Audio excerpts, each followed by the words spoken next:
Serampore in West Bengal is like any other small Indian town located 35 kilometers from Kolkata, but it has a colonial legacy.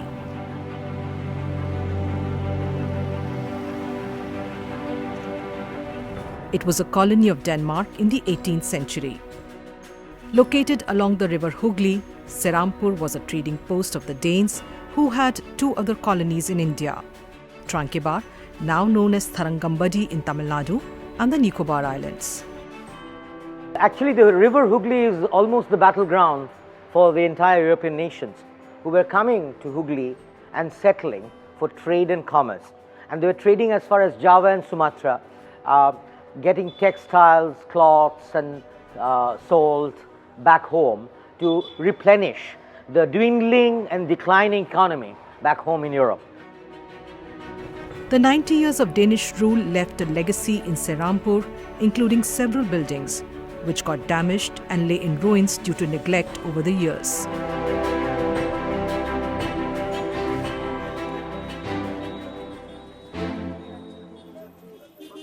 Some of these structures have been getting restored in the last few years in a joint collaboration between the West Bengal government, the Danish government, the Denmark National Museum, and Real Dania, a philanthropic organization.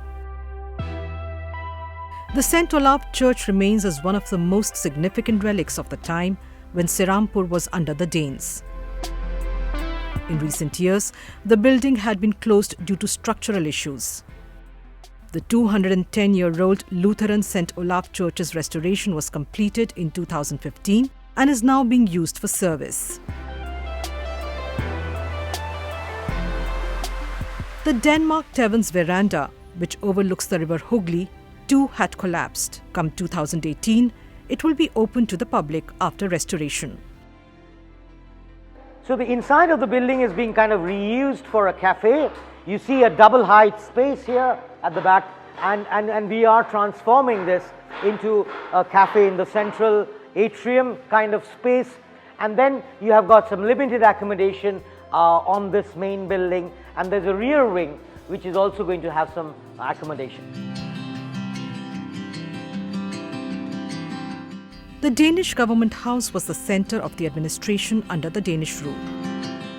It continued to be so after the British took over. Later, the Danish Governor House had offices of the Bengal government, but it was abandoned after a fire broke out in the 1990s. This too was taken up for restoration in 2008 and has been done in phases. When we took over, in the first phase we cleared all the trees, big trees, and we tried to restore the structure.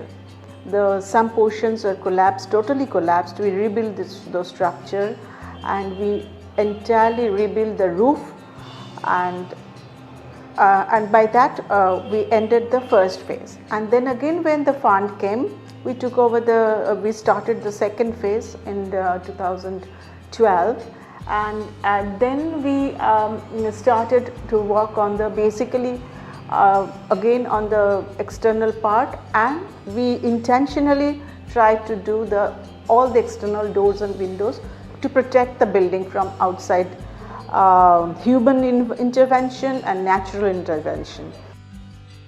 And third and the final phase of work has started, and now at this phase we are working on the interior, basically interior flooring and internal doors. And in the meantime, due to this gap of work, some new deteriorations have taken up. We are rectifying all those, and we are hopeful to finish the restoration process of this magnificent building latest by 2018, so that the building can be reused and the building has been getting back its old glory.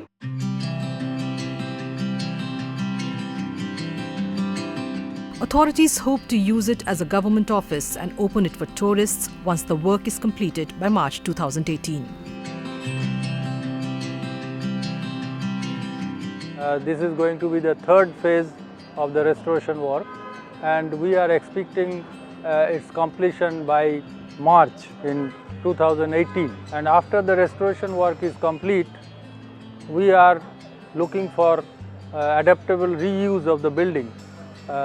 We hope that this will be used as a government office, and partially it will be converted into a museum, but everything depends on discussion with the district administration and the chairman West Bengal Heritage Commission and the citizens of this area. I think this will also be a good place for tourism, because the Danish history is a part of the Serampore history.